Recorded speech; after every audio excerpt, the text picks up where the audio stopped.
Welcome to Upthinking Finance, a podcast that offers a unique and discerning view of economics and financial planning. Here is your host, Emerson Fersch.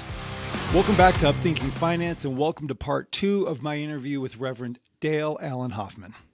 This is the fine line that whether it's perception, expectation, but we live in a world, as you know, and I mean, Pew Research does these studies, and clearly the trust in institutions continues to go down, whether it's news, religion, government, corporate, whatever.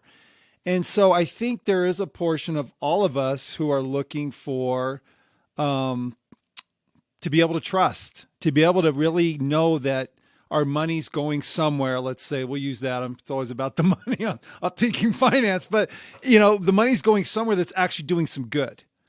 And so and again, we've all been jaded. I mean, you get these images of these famous TV guys who are espousing this stuff. I mean, I served in leadership positions in our church, and I remember people having conversations where they were trying to make this decision. What you're talking about. They want to pay their tithing. They want to be worthy in the eyes of God. Yet they're having to make real life sacrifices of whether it's paying rent, these things. I mean, these are decisions, food. And I have to say, I don't see Christ in any of that. I don't see that Jesus would put people in a position to make those kind of choices. And so I get what you're dealing with, because on one hand, there's a responsibility. I mean, you've obviously been called. I mean, 7 years old. I can tell you one thing. I wasn't reading Bibles or studying scripture when I didn't start doing that till I was, probably in my, late 20s, early 30s, I guess, if that. But, so you're called. And yet we live on this world, like you said, where we've got needs, we've got responsibilities with family. It just seems like it's a real difficult line to walk on without somebody thinking you're not being true. And so that's, I guess the point is, how do you know you're aligned with yourself? I guess, is that a good way to put it? Yeah, it's a moment, it's a now experience. And every now feels a little different. And what's interesting, like if I am speaking or doing something like that, and I feel like I'm starting to puff at all, like puff out. I mean, everybody's going to puff out. You're a human being. You're flawed in the physical sense. It's weird. I have a third beatitude exercise that I do, which sounds crazy, and people will laugh at it. But the third beatitude, tu ehun lemaskena I baruch de dilhon hi malchut hadashmaya. How did I do that? I just went to the first, tu vehun lamakike dichanun nertun la'aria. Blessed are the meek, for they shall inherit the earth. Well, that word doesn't mean meek as in shrink back as much as it means humility, which is an opening. Humility comes from that Latin root humus. It's that layer of earth that's dark and rich, and air and water can flow very well through it. Now, intriguingly, what I do, and I know this sounds weird maybe, but I'm very earthy in that sense. I actually bring into my mind's eye the smell of dirt. I know this sounds wild. The smell of earth to kind of remind me, you've got your castles in the air. Was it Thoreau? Now put foundations under them.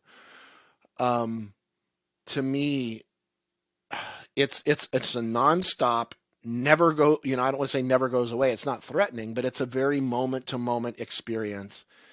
And I'm constantly catching myself, if you could even call it that, seeing myself being a little fake here and there.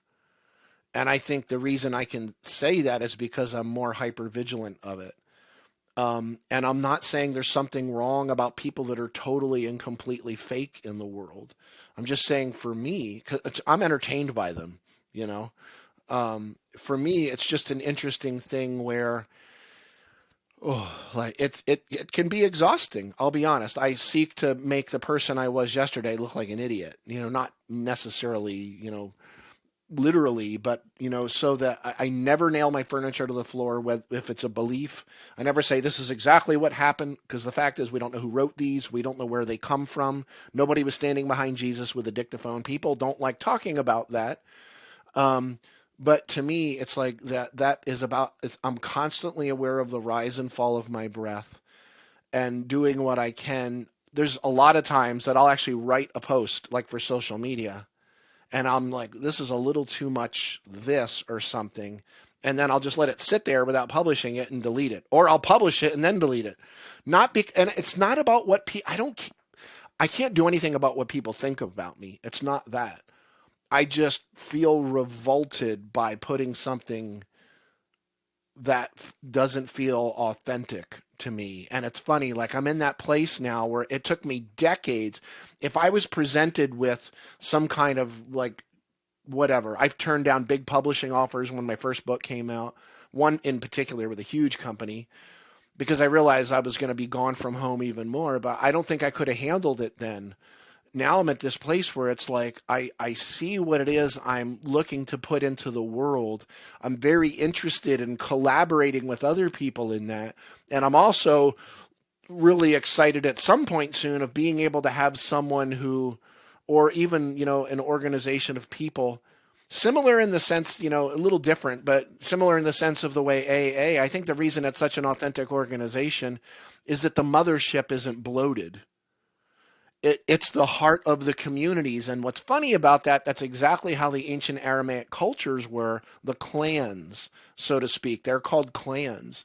And the funny thing about the clan or the tribe is that they were a microcosm that was fertile and rich unto itself, connected with other microcosms. And the macrocosm wasn't this homogenized blah. It was all of these, the way you put it, talk about America as a melting pot. I'm like, no, we don't want a melting pot. You don't kill the, feed America, kill the Indian. No. All that kind of junk. We don't want a melting pot. We want a salad. We want to have the maintenance of those distinct flavors and textures in there. And that's what's going to contribute to the whole. But right now we're at a place where it doesn't look like a salad. Honestly, a lot of it looks like, something was dumped out of a garbage bag that fell off the back of a truck right now. And even in those experiences, for me, it takes a lot more energy, but I do what I can to be in that space, to be present in the moment. Sufficient unto now, the present moment are the unripe or overripe experiences, thoughts, because the next moment's going to take care of itself. So the real challenge is just being awake now and looking like, even as I'm visioning, like a person or organization that can take the work that I'm doing, that I'm stuck in so much sort of administrative stuff. I'd love to be able to just focus on my work so that people that I know, that I can look in the eye, that are, can take that out and do. And I've got the ideas are there. I've got fully formed stuff that I've been working on for quite a while, and be able to just chill and actually spend more time with my family and things like that. But the thing is, the work is so important that, I do whatever I have to do to get it out there, as long as it stays authentic. Let me just share with you, and I'm happy to announce this is going to be the first two-part episode of this podcast, so which is good because episode 32 and 33, and I know 33 is a cool number. So to your point, and I will say, and I've shared this on this podcast with other interviews before, is that there's an element of people who are searching, that are seeing, and it's probably been going on for longer, because I was kind of a product of the Matrix, if you want to call it that, for a long time. But people are realizing that what they're seeing doesn't resonate with what they feel. There's a disconnect. And, I've seen how as you're talking, this community has formed itself in my work. I have a business partner who she's on board too. In fact, she's even brought God into the business. She's put it in front. In what it's done is it has helped keep us focused on a higher purpose. It's like Darcy, you know her, and her thing she was raised with do what's right, not what's expected. I mean, that's been her life's mantra, and I've embraced that. And so there is a way to have, this success, but not let it consume you, not let it define you. We sort of boil things down, like I was talking earlier, and harden into, something that becomes a barrier for the sort of transmission of consciousness or whatever, Yeah, but that categorization is what helps keep things kind of manageable and moving forward. I'm not walking around, I'll be honest, I'm not walking around always 100% completely conscious of the divine. I'll get lost in stuff and there's things that have to be done. And when it gets to the end of the month and it's like, oh, the got to pay for the house, got to pay for this, got to pay for that. I'm doing what I can, but it's funny. I saw over years that I was actually stopping abundance and I was stopping prosperity because I think instinctively on some level, I think piece of it, and most people won't admit this, a piece of it was I thought I would screw it up. But the real part that a lot of people don't like talking about, I didn't know if I was worthy of it. And that laces itself, whatever your beliefs are, it's going to lace in whatever product you have, whatever. It's funny, it took me a while to get to the place now where it's like I realize, in order to put something out on a bigger level, it's going to have to get sort of summed up on some level. One of the things I've always had a vision for was like a website where people can come from anywhere and pay nothing and click, whatever, I'm a Southern Baptist, I'm Catholic, I'm Episcopalian, I'm Methodist, and throw like a Bible verse in and get an idea back in a language they would understand of what that really meant in the Aramaic or the Greek, without having to say chakra or without having to say, all these other things that people insert in, including myself. It's just interesting, the trying to stay authentic, or you can't try actually, either you're doing it or you're not. But it creeps in, the other stuff creeps in. There's nothing wrong with massive organizations. I feel a lot of it has to be that there needs to come more of a focus back to the microcosm within the macrocosm, but that is so much more, honestly, complex, especially in a huge organization that's already there. You're talking about someone who has whatever, under their fingertips in a sense, on some sense of control, and saying, actually, 9/10 of that now is going to kind of be more within the control of all these like ants over here. I don't know. I don't see it happening very easily, but for me, I don't really obsess over that too much of what everybody else is doing. For my peace, it's funny. I want to be able to employ my kids.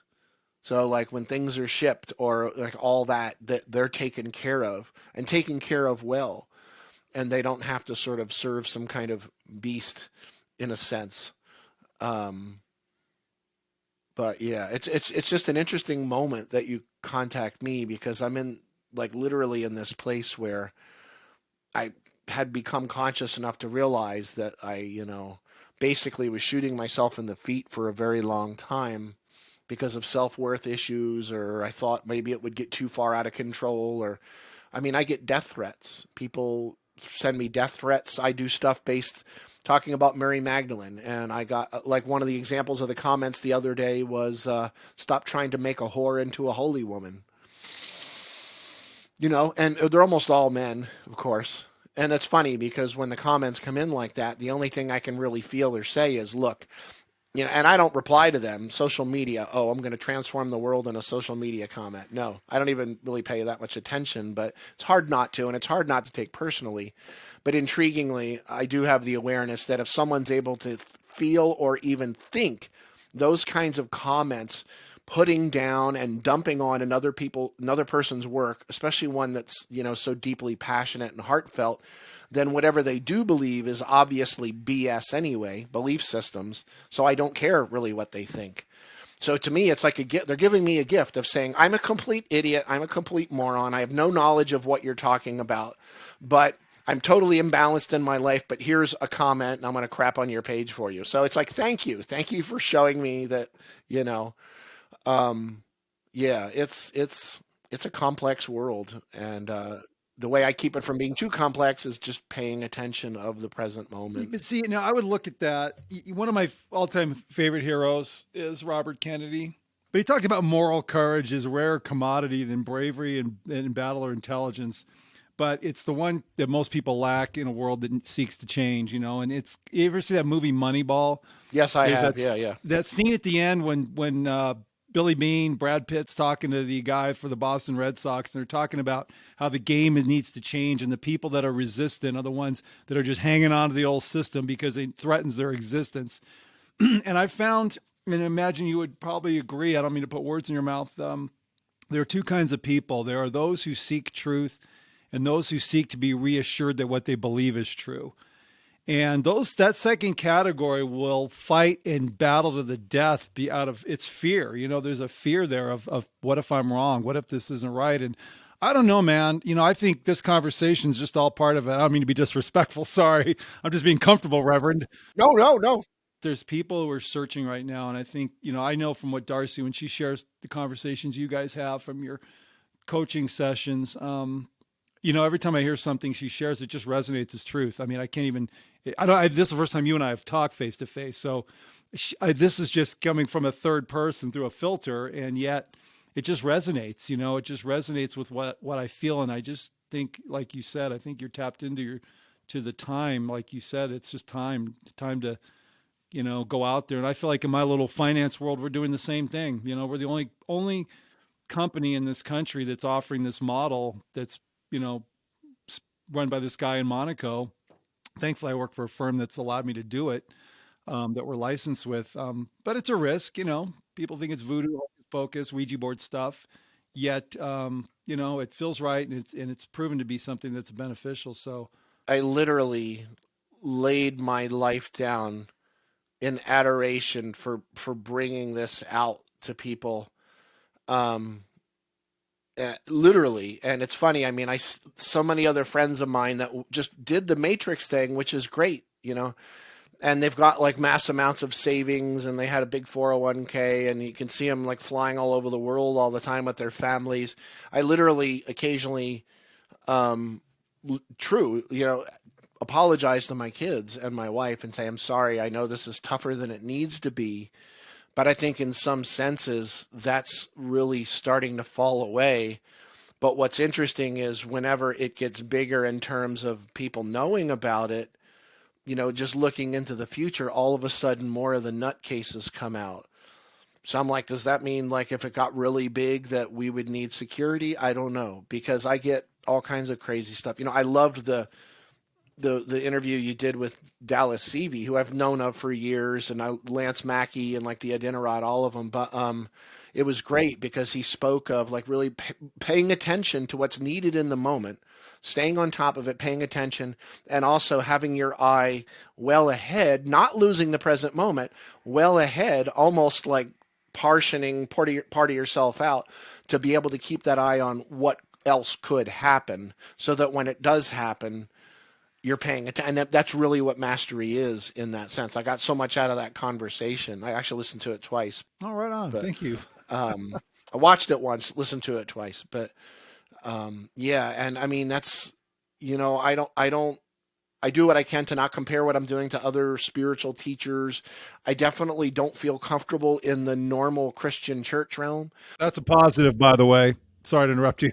Well, but like a New Thought or New Age churches, like those kinds, even the ones that claim prosperity or law of attraction, it's funny, they don't really support you. They don't want to pay to advertise your event. They don't want to put you up. They don't want to pay travel expenses. And it's funny though, when I would speak to more of a Christian organization, it was usually a splinter, like they were starting to splinter away because there's really not anywhere to go doing similar to what I'm doing in a non-threatening manner. I would go to the more Christian organizations. Funny enough, they would, say, bring your family, here's a hotel. We're going to pay for all your meals, all these other things. But I found it interesting that the ones yakking, the ones that were sort of over in this other realm, yakking about prosperity and abundance and all that, there was like this feeling of living up to it. And the one thing I do have to recognize, like maybe it's because it's bigger, I don't know. But like when I worked for a lot or, spoke or whatever, presented for more of like a splinter Christian organizations, I feel like there was something like they valued it more. Like I can tell people, look, you can blast the Southern Baptist Church all you want, but if you go into that church and you become essentially a member, and you need furniture, they'll find it. You need a job, they'll find it. You need a house, they'll find it. Whatever that may be. And you're okay, you're in it. I get it, until you leave. And then it gets a little bit, different, but there's something to be said for that. That's not happening in a lot of other organizations. For me, though, my focus is, and I can, without running this on too long, just add this one piece here. The word peace, funny, I didn't even think of that. The word peace in Aramaic is shlama, shalom in the Hebrew, of course. It shows up in lots of different places. But intriguingly, we have this idea, this modern Western idea, that peace means like a cessation of conflict. Like there's peace in the Middle East if there's not bullets launching. But that's not what it means, intriguingly. Shlama in Aramaic means to embrace the fullness of potential. Colloquially, literally, it means that all of the voices of the community are invited and encouraged to speak at the council fire and are all heard fully. So it's not a stifling, and I've got a bowl here. It's not stifling, and then we call that peace. No, but rather that there is an open dialogue. People are brought to that table, and they are heard. They're not belittled. They're not demeaned. And even, like, I say this to people all the time. People have this, like, hippie utopia idea, and I'm like, well, where's Ted Nugent going to live? And everybody goes, ha ha. And I'm like, no, I'm serious. Where's Ted Nugent going to live? And they're like, well, we don't care because he kills animals, and I'm a vegan, and he collects guns. And I'm like, that's why your utopia is, I'm sorry, utter and complete BS. And I don't agree with almost anything that flops out of Nugent's mouth. That being said, I will be the first and the last person standing behind him or standing beside him. I don't even want to use defending, but standing up for his right to say whatever the F he wants to. And I don't have to agree with any of it. I can still coexist in that world with him. And people got they got their panties in such a wad now. They're all, so many people are all bound up and offended by this and offended by that. And they're offended by people before they even say anything. All this garbage going on. And I'm like, all that boils down to not paying attention right now to the present moment. And if we could just do that, pay attention, you'll see, oh, I was thinking that jerky comment before I said it, before they even walked in the room. So maybe, in the words of Dr. Michael Rice, if something happens to you 87 different times with 42 different people, who's the only person that was there every time? So I'm willing to do that, self-investigation. And I've been doing it for years, watching friends make millions. And I think that's awesome. I'm so happy for them. But I got to be honest, I'm at a point now where it's like all of the details behind, I'm exhausted. I'm burned out, and I would love to be able to just focus on what I'm doing and watch that sort of trumpet out into the world so that I can create more books, so that I can I studied filmmaking so that I can actually create films that educate and entertain so that, so anyway. Well, this has been great. I got to end this on one more, if you don't mind diving into another scripture a little bit. I got to share this, though. It's popped into my head and I'd forgotten about this. One of the wisest little comments on money, wealth, whatever, came from a guy at an AA meeting. And there's a faction of people, that equate that, it's in every organization, I imagine, spiritually, where people just don't want to keep going, and are comfortable going to their and there's nothing wrong with it. Just don't expect everybody else to, right? Go to their 4 meetings a week and anybody who starts, their life starts changing and they start getting stuff, there was a bit of a put down. Well, your priorities are messed up. And I remember this guy, I won't break his anonymity, but Nelson C., and I don't even know, I've talked, this is 20 years, 30 years ago, but he says, money isn't everything, but it's something. And I always thought, that just resonated with me. Yeah, that just fits. That's exactly right. Les Brown says money may be the root of all evil, but everybody wants to find out for themselves. So there you go. That's Les is my icon. Les Brown is like, he was the first one that I went, that I want to speak like him. He gets on stage and he's just a freaking rock star. He's just amazing. He was my original inspiration to actually speak publicly, which is basically measured insanity, because it's like fear number one for humans. But yeah, but once you get up there and you get a line, sometimes, well, anyway, I guess it just depends on the. it's an addiction. It's awesome. I love it. There's nothing like it. So Let's end with this, because this is another one that's very big in the LDS Church, and my partner Amy actually brought this up this morning. Bring ye all the tithes into the storehouse, that there may be meat in mine house, and prove me now herewith, saith the Lord of hosts, if I will not open you the windows of heaven and pour you out a blessing, that there shall not be room enough to receive it. So the tithing scripture, Malachi, 3:10 to 3:10 actually is that. What is that really telling us? well, I will say tithe means tenth. It's literally a word, tenth. This can turn into something just like the Word of God, just like all of these different things that we boil them down and they harden into something we're having a relationship with, instead of allowing it to stay alive in our hearts, heart, that place where thought and feeling come together. And, for me, it's an interesting thing, because I've been a member of different churches over the years where the tithing thing is held up in almost like an empowerment sense. And like, look, 10% is an interesting number because it's just enough to make people feel a little bit uncomfortable. Just enough to kind of go, oh, 9, what about 9? 9.9, 9.9999999. But 10, it's a little too much. I know people that tithe 20%. I'll say one of my mentors was Wayne Dyer. He was like a second father to me for about 15 years in my late teens into my early 30s. And I watched the checks come into his office, and 10% immediately went back out as soon as it came in, but it was funny to me, because I'm thinking, well, yeah, but, and I wasn't judging him, but like, you're a multimillionaire, what's the big deal there? When I've been to churches or been to services of all kinds when all I've got in my pocket is change. And it's an interesting thing for me. It's less about what you're giving. It's less about how much it's supposed to be. It's even less about giving, but rather how you feel in that process is what it should be about. And I've had times when I felt utterly embarrassed to turn my wallet over and dump it into the plate. I've had friends that I've seen put a 20 in and take a 10 out. I'm taking change, it's like, oh, I've never seen that in a church before. But intriguingly, I had other times that my heart was open, and I did dump my change in there. And it's an interesting thing. I mean, I don't really have a lot to say in terms of pro or con.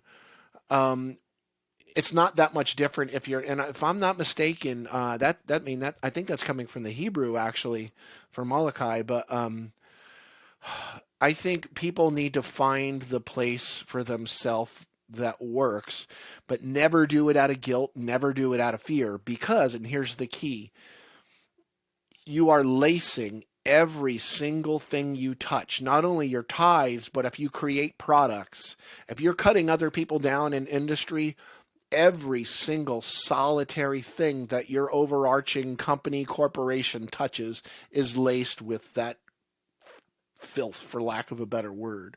And it's so much more important to be aware as you're doing, and why, not necessarily why in terms of a thought, but I want to, again, bring it back to feeling that you may not be able to enunciate a thought about it. Like if somebody says to me, how much do you love your kids? Or how do you love your kids? I'd be like, what a stupid question. Why would I even boil that into a thought? It's that same kind of thing. But I think different people are going to approach that, the good or the bad of it.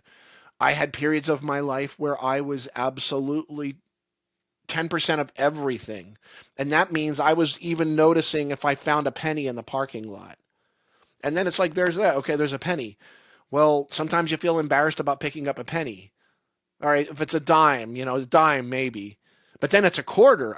I can pick up a quarter and not be embarrassed, but I'm not going to pick up a penny. But what I was actually doing the tithing, and I literally walked around with a notebook that was writing all of it down, every single thing. Now, do I feel that's right? I got to be honest, I felt it to be just a little bit pathetic, actually, because it's making an intellectual relationship out of something that should be coming from love and feeling. And to me, people need to find that spot for themselves. And maybe they can go through large swaths of their life tithing. Maybe at other times they don't feel, but never let the lack of money stop the service. And that's the thing. I tell people all the time, I obviously didn't get in this to get rich. And people say, if you won the lottery, what would you do with your life? I was like, well, I mean, we'd travel more as a family. I wouldn't have to worry about the bills, or, the bills wouldn't be as much of an issue, but I'd still be doing the same thing. I would just fund all this. I'd be writing more books. I'd be putting, more support materials out. Aramaic Healing, store or something like that. I've got all kinds of, amazing things I'd like to bring to the world that through my One Breath of Life Foundation, which is all about reminding people it's all about this breath now. And it's also the realization that I'm breathing the same air you're breathing. There's really only one breath if you look at it deeply enough. And, creating an organization that, still has to grow to remind people, hey, not even that we're all in this together, but we're literally one single body. Whether you want to be mature enough to honor that or not. You're racist, but you're breathing in, I'm going to be blunt, you're breathing in their flatulence. Let's be blunt here. It's on your tongue, okay? And you're telling me you're racist.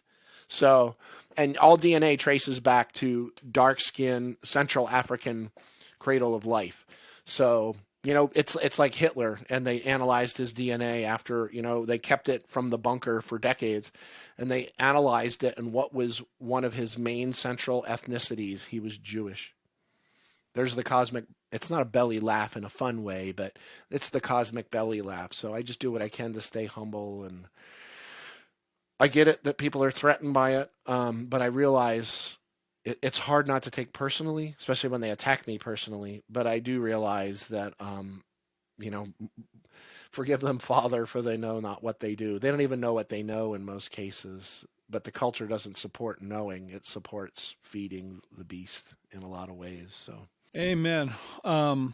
Listen, Reverend, I just appreciate the time. I've really enjoyed this conversation, and I'm grateful that you were willing to be a guest here on Upthinking Finance. And I'll just look forward to staying connected to you and doing what we can to help with the work, because I think it matters. And my friend Alex Craner I brought up earlier. We talk a lot about the whys behind what we're doing. He speaks out geopolitically. He's got a lot of views that don't resonate, but they resonate with people that are seeking. And I think you fall into that same category as just somebody who's called at a time when there is a lot of confusion, a lot of people who just are searching with an open heart. And I think that's where, I think the blessings and all, as we always say, the financial stuff, it takes care of itself because the mission is so important. I believe that. So I just appreciate the chance to talk with you, Dale, and thanks for being a guest on Upthinking Finance today. Absolutely. Honored.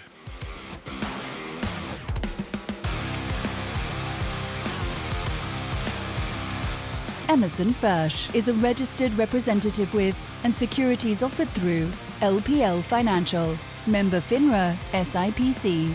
Advisor services offered through LPL Financial, a registered investment advisor and separate entity from Capital Investment Advisors. The opinions voiced in this podcast are for general information only and are not intended to provide specific advice or recommendations for any individual. To determine which strategies or investments may be suitable for you, consult the appropriate qualified professional prior to making a decision. The guest speakers and the companies they represent are not affiliated with or endorsed by LPL Financial or Capital Investment Advisors. Individual tax and legal matters should be discussed with your tax or legal expert. Economic forecasts set forth may not develop as predicted, and there can be no guarantee that strategies promoted will be successful. All performance referenced is historical and is no guarantee of future results. All indices are unmanaged and may not be invested into directly. There is no assurance that the techniques and strategies discussed are suitable for all investors. or will yield positive outcomes. The purchase of certain securities may be required to affect some of the strategies. Investing involves risks, including possible loss of principal.